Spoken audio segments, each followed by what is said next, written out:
que já começou e é sobre isso que a gente conversa agora com o Leandro Consentino, cientista político, doutor pela USP, Universidade de São Paulo e professor do INSPER. Leandro, bem-vindo, boa tarde. Boa tarde, Jéssica. Um prazer estar aqui com você e com todos os telespectadores do SBT News. Prazer é nosso, obrigado pela presença. Olha só, Bolsonaro, segundo aqui um instituto aqui especializado em contagem de manifestantes, pessoas que vão e participam de atos como esse, Bolsonaro teria reunido aqui 16 mil pessoas aproximadamente, um pouco mais, USP falando em 12 mil, enfim, independentemente dos números, né? Como você enxerga hoje essa antecipação da disputa eleitoral com Jair Bolsonaro? Já a gente vai colocar aqui a fala dele, falando que no ano que vem precisa ser dado um recado para a população, para a classe política, uma ocupação maior do Partido Liberal, dos partidos de direita no Congresso Nacional, Câmara dos Deputados e Senado. Ali Tarcísio de Freitas, ao lado do ex-presidente Jair Bolsonaro, já cada vez mais firmando o seu nome aí nessa corrida. Ele é tido como um possível candidato aí, alternativa, né? Tendo em vista que Jair Bolsonaro segue inelegível e assim deve ficar. E do outro lado, o governo Lula tentando vencer esses obstáculos impostos pelo Congresso Nacional e a queda de popularidade em razão dessas elevações de impostos, de tributos, etc. Como você enxerga esse panorama eleitoral que já se coloca em pleno junho de 2025? Pois é, Jesus, a gente já está com a corrida eleitoral aí na praça, né, nas ruas, né? Então, a gente já antecipou o calendário eleitoral praticamente em mais de um ano. É preciso olhar para os dois lados da contenda para entender melhor o ambiente do que está se desenhando. Como você bem pontuou, o governo está com suas dificuldades, está vivendo uma crise de popularidade muito grande, mas ali no governo não se tem dúvidas de quem será o candidato, no caso da busca e um novo mandato do presidente Lula. Então, Lula indo para um quarto mandato, aí não tem disputa entre a esquerda ali, não tem um nome alternativo na esquerda, a não ser que Lula, por um motivo de saúde ou por outro motivo, desista da caminhada, que não parece ser do feitio do presidente, né, que ele deixe pelo caminho. Então, me parece que ali é um cenário muito mais pacificado em torno da candidatura, mas uma dificuldade do ponto de vista de alcançar aí esse quarto mandato diante da crise de popularidade, diante dos embates com o Congresso. Do outro lado, do lado da oposição, o problema é o oposto, né?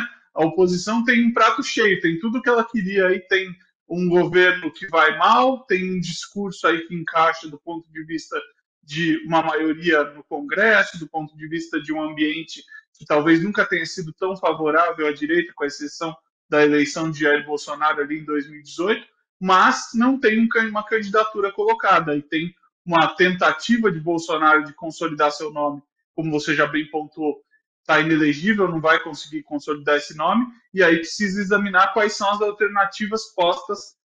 A que desponta talvez a naturalidade seja a do governador de São Paulo, Tarcísio de Freitas, mas Tarcísio terá que enfrentar não só a busca por se reposicionar ali entre a direita mais bolsonarista e um centro ali, mas também a grande escolha que ele vai ter que fazer de ir para uma aposta do ponto de vista da corrida presidencial ou tentar uma reeleição, que é um ambiente muito mais seguro dentro do estado de São Paulo, visto que ele é bem avaliado, visto que o interior de São Paulo costuma reeleger candidatos aí como Tarcísio de Freitas. Então esse é um grande dilema enfrentado pela direita hoje, que tem muitos nomes e não está pacificada, e por uma esquerda que só tem um nome, mas tem uma dificuldade muito grande de conseguir a reeleição num cenário de popularidade em baixa.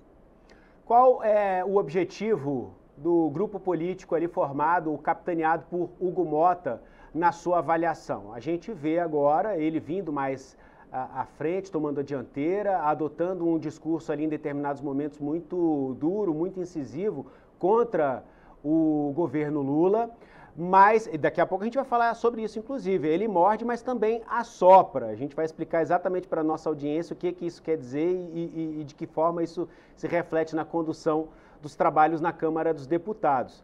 Mas o fato é que ele tem mordido mais do que assoprado, e eu quero saber, na sua avaliação, qual o objetivo do grupo político de Hugo Motta é demonstrar força neste momento para lá na frente, ainda que daqui até 2026, mas mais especificamente em 2026, ele represente aquele grupo político que vai ser procurado por ambos os lados e ali ele vai estar numa posição de vantagem em uma mesa de negociação? Sem dúvida, Jesus. Quer dizer, que a gente tem do grupo político do Hugo Motta é o bom e velho centrão, né? E o bom e velho centrão quer duas coisas, quer, de alguma forma, seus recursos, suas emendas parlamentares, manter aí o status quo, seja o governo que esteja aí sob a administração, o centrão está ali sempre buscando fornecer o seu apoio mediante um retorno ali específico em termos de recursos, em termos de emenda, mas também colocar o seu poder ali bem em pratos limpos, posicionar seus recursos de poder para quando chegar 2026, quando o novo presidente da República tiver assumido, seja o próprio Lula no quarto mandato, seja um outro presidente à direita, seja Tarcísio, seja quem for, ele poder ir lá, né, Hugo Motta e outros representantes do Centrão, chegar, talvez o Alcolumbre também no Senado, e dizer, olha, para vocês colocarem para andar essa máquina, a gente tem um determinado, né, estado de coisas, aqui a gente tem um determinado preço, né, e esse preço em termos, não termos financeiros, mas em termos de recursos políticos, em termos de emendas parlamentares, em termos de acordos, e aí esse é o ponto nevrálgico do que quer Hugo Motta, do que quer Davi Alcolumbre, do que quer esse grupo, ao fim e ao cabo, do Centrão, que domina o Congresso Nacional não de hoje, mas que atualmente mostra uma força muito grande dentro do comando das duas casas legislativas. É possível prever qual o direcionamento que o Centrão vai adotar daqui até 2026? Para que lado vai? Hoje, o que o Centrão está fazendo é claramente buscando os seus próprios interesses, como sempre fez. Quer dizer, não há dizer que o Centrão está mais posicionado para um lado de candidatura ou para outro. Ele está buscando o seu interesse. E hoje é do interesse do Centrão que a presidência da República esteja cada vez mais fraca para que o Centrão busque conquistar esses dois ativos que a gente mencionou há pouco, né? Tanto os ativos do ponto de vista de recursos próprios da atividade ali, como emendas parlamentares, e ao mesmo tempo o ativo de acumular poder para barganhar melhor durante e depois das eleições. Então, o que a gente vai ter provavelmente é uma posição de enfrentamento cada vez maior do Centrão daqui até o período eleitoral, até outubro de 2026. Claramente esse será o modus operandi do Centrão, com algumas concessões aqui e ali que podem ser feitas mediante, né, a concessão também de benefícios via governo. Mas, via de regra, eu não acredito que esse modus operandi do conflito vá deixar de acontecer até outubro de 26, até quando a gente chegar às eleições do ano que vem. Leandro, te convido a acompanhar com a gente aqui uma reportagem da Gabriela Tunes, ela falando aqui sobre a possível judicialização da questão do IOF. O governo está reunido agora à tarde com integrantes da Advocacia Geral da União e estuda uma possibilidade de ingressar com uma ação para derrubar o PDL e ressuscitar o decreto que elevou as alíquotas do IOF. Na sequência, a gente volta aqui para conversar. Oi, Jesus, boa tarde. A intenção do presidente Lula é judicializar a briga pelo IOF, mas o governo ainda não sabe como fará isso. O presidente aguarda apenas o aval da Advocacia Geral da União para agir. Isso porque na sexta-feira Lula pediu para a AGU uma análise técnica sobre possíveis medidas judiciais para reverter a decisão do Legislativo de derrubar o decreto. A intenção de Lula é recorrer ao Supremo Tribunal Federal. Enquanto essa briga institucional está escalando, o PT, partido de Lula, elevou o tom. Em um vídeo divulgado neste fim de semana, a legenda defendeu que os mais ricos paguem mais impostos. Criou o termo taxação BBB. Vamos assistir ao vídeo. No Brasil, quem vive de salário sempre carregou o maior peso dos impostos. É taxa no pão, no gás, na luz, no remédio da avó. E até sobre a pouca renda.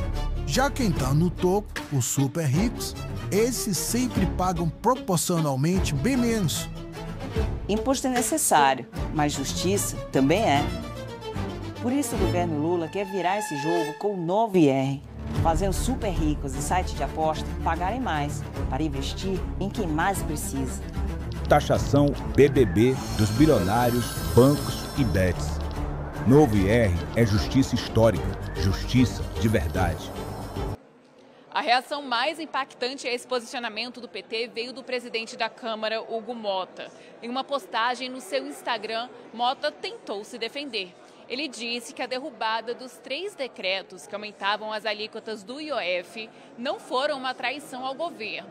E disse que avisou ao governo que essa matéria do IOF teria muita dificuldade de ser aprovada pelo parlamento. A Câmara dos Deputados, com 383 votos, de deputados de esquerda, de direita, decidiu derrubar um aumento de imposto sobre o IOF, um imposto que afeta toda a cadeia econômica.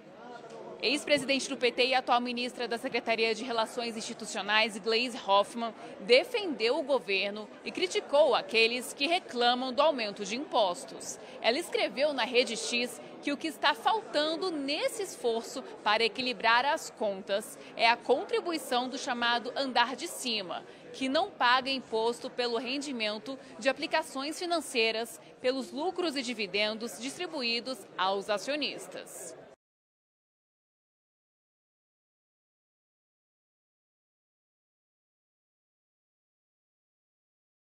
Entre os senadores também houve repercussão. O líder do governo no Senado, Jacques Wagner, disse a jornalistas que a decisão de Lula de ir à justiça não é uma afronta, mas uma opção para continuar brigando pelo que ele acha que é direito. Esse ponto é polêmico. Alguns especialistas consideram esse processo de decreto legislativo inconstitucional e outros entendem que não há nada de irregular nele. Enfim, essa novela do IOF está longe de terminar, Jesus. Está longe de terminar. Leandro Consentino, cientista político, nos ajudando a entender essa questão e como isso influencia na corrida presidencial que já começou. 2026 não, 2025 a gente já está discutindo eleição aqui. Por mais que a gente não queira, o debate já foi antecipado, Leandro. E aí eu te pergunto como essa questão do IOF pode atrapalhar os planos do presidente Lula de se reeleger. Como ele deve trabalhar a comunicação dele se ele quiser superar todos esses reveses que ele está enfrentando aí nessa questão do IOF. Jesus, vamos lá, né? Temos 2 questões aí fundamentais, né? Ou 3, na verdade. A primeira delas tem que ver com o fato de que o brasileiro não aguenta mais pagar impostos. Então, qualquer menção, qualquer declaração que o governo faça no sentido de aumentar impostos, vai pegar mal, vai gerar uma crise de popularidade ainda maior do que a que o governo enfrenta. Então, a primeira coisa que o governo tem que fazer, talvez, é, antes da comunicação, tomar ações no sentido de cortar gastos ao invés de aumentar impostos. Esse é o básico que precisa ser feito. Mas, diante da crise que já escalou, o governo está buscando aí 2 alternativas, uma no campo da comunicação política, outra no campo judicial. A do campo judicial é mais complicada, ela traz uma série de outros embates aí velados entre o legislativo e o judiciário por conta das emendas parlamentares, por conta da prerrogativa de orçamento impositivo que o legislativo acumula desde o final do governo Temer ali. Então, essa é de uma finalização ou de um epílogo aí completamente imprevisível. A gente não sabe o que vai sair daí. E, a bem da verdade, o próprio PSOL já ingressou com uma ação. Então, talvez o governo não precisasse ter o custo de entrar com essa ação e deixasse correr a ação do PSOL para ver como é que o judiciário se manifesta. No outro campo, como a gente viu na reportagem aí, bem colocada, o que acontece é uma batalha de comunicação agora, onde o governo vai tentar esgrimir a ideia de que essa questão do IOF tem que ver com uma batalha muito maior entre ricos e pobres, entre o governo, que é o arauto da defesa dos pobres, e o Congresso, que seria aí o grande defensor dos ricos. Se isso vai pegar ou não, é difícil a gente saber, mas é uma coisa bastante complicada você conseguir defender aumento de impostos, mesmo que você embale esse aumento aí dentro de uma suposta briga aí entre os super ricos e os pobres. Vamos ver o que vai acontecer a partir de agora, do ponto de vista da popularidade do governo, se a população compra ou não essa embalagem que o governo fez. O meu palpite é que vai ser muito difícil para o governo reverter essa má imagem que tem de que só quer crescer impostos, só quer aumentar impostos. Os próprios memes que se fazem aí com o ministro da Fazenda já provam que essa imagem está mais do que difundida nesse momento. Você tocou num ponto muito importante. O PSOL já entrou com essa ação, como a gente noticiou aqui no Poder Expresso semana passada. Então, a gente sabe que isso tem um custo político, isso pode refletir na imagem do presidente Lula. Afinal de contas, a imagem do STF é muito desgastada perante a população, perante a opinião brasileira. Isso quando a gente fala até mesmo entre aqueles brasileiros que transitam ou podem vir a transitar entre Tarcísio e Lula, aqueles que estão ali no meio do caminho nessa história. E afinal de contas, se o PSOL já, vamos, entre muitas aspas aqui, se o PSOL já assumiu o trabalho sujo de entrar no STF, né, tentando resgatar, tentando ressuscitar a alta do IOF, não seria muito oneroso para o presidente Lula, para o governo Lula, assumir a responsabilidade sobre essa ação, de lá bater na porta do STF para tentar resgatar a alta do IOF? Isso estrategicamente não pode ser usado como munição, mais uma vez usado como munição pela oposição para minar, fragilizar ainda mais a imagem do presidente Lula e do governo como um todo?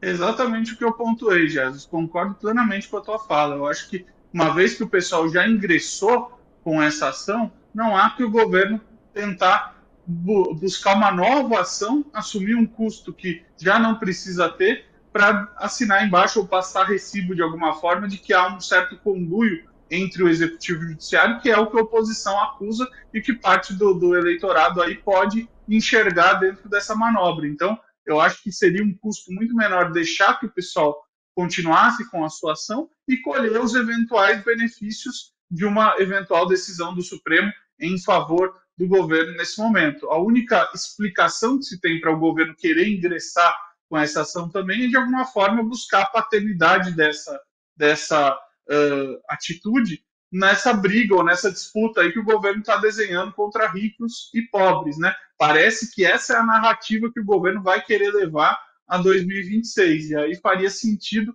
que o governo quisesse a paternidade dessa medida. Mas eu, sinceramente, acredito que só já tendo feito essa ação, já tendo ingressado com isso junto ao STF, o governo poderia buscar aí outras formas, outras alternativas e se desgastar menos perante a opinião pública, com certeza. Na sua avaliação, qual o potencial desse discurso para trazer benefícios eleitorais para o presidente Lula?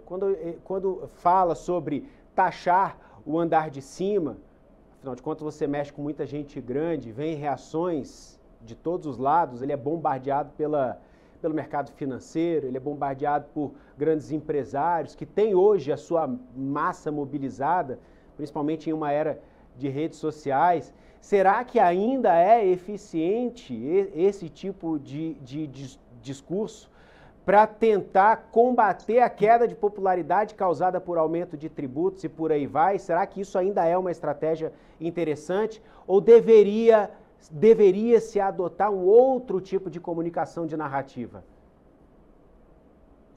Jesus, vamos lembrar que todas as eleições, o Partido dos Trabalhadores, o presidente Lula, sempre insistiram nesse conflito. Não é de hoje isso, né? A grande diferença é quem eles colocam como o rico, como o adversário, como alguém que está ali contrário aos pobres, seja uma narrativa real ou fictícia, né? Então, essa não é exatamente uma novidade que a gente está assistindo diante dos discursos do Partido dos Trabalhadores. O que acontece nesse momento é que talvez a sociedade esteja já cansada um pouco desse mesmo discurso, sem que ele redunde, de fato, numa queda real da desigualdade e sabendo que, em determinados momentos, o Partido dos Trabalhadores escorrega na armadilha de dizer que ajuste fiscal, ajuste das contas públicas, é uma medida contra os pobres, quando, na verdade, nós todos sabemos que um governo com responsabilidade fiscal, é um governo que atende a todos, inclusive e principalmente os mais vulneráveis. Então, botar a casa em ordem não tem nada de ação pró-rico, tem muito mais uma ação que beneficia todo o país, beneficia o crescimento do país e, por tabela, beneficia também os mais pobres. Então, esse discurso talvez esteja hoje mal empregado no sentido de que as pessoas já não acreditam mais nessa ideia de que simplesmente alguém representa os mais pobres e aí, por conta disso, é só o governo gastar cada vez mais. E, por outro lado, quem fala em ajuste de contas públicas é um representante da Faria Lima, dos ricos, do mercado, que só quer ver o mal das pessoas mais pobres. Acho que essa divisão me parece que já não cola mais tanto quanto colava. E tem um segundo ponto importante a ser examinado, que todo esse discurso de taxar os super ricos, etc. e tal, esbarra no Congresso Nacional também. Então, uma vez que você não tem a articulação azeitada com o Poder Legislativo, você pode criar uma grande narrativa, fazer uma bela campanha, usar um vídeo de inteligência artificial e pouco vai redundar em ações efetivas. As pessoas já estão cansadas de discurso e pouca ação. Então, talvez, com alguma ação sendo feita, a gente visse aí a popularidade aumentar. Mas só o discurso, só o vídeo pelo vídeo, essa é uma estratégia que não me parece alcançar tanto quanto já alcançou nos últimos tempos, junto à candidatura à esquerda, junto ao Partido dos Trabalhadores. Já a gente vai trazer aqui a opinião da ministra de Relações Institucionais, Gleisi Hoffmann, mas só um aperitivo para quem nos acompanha aqui, Leandro. Ela critica justamente a regressividade da tributação no Brasil, né? Para quem nos acompanha aqui e está entrando em contato agora com esse assunto, regressividade é a gente ter um sistema tributário injusto, em que proporcionalmente o pobre paga mais imposto, mais tributo do que o rico, proporcionalmente, né? Aquela parcela ali do seu rendimento mensal.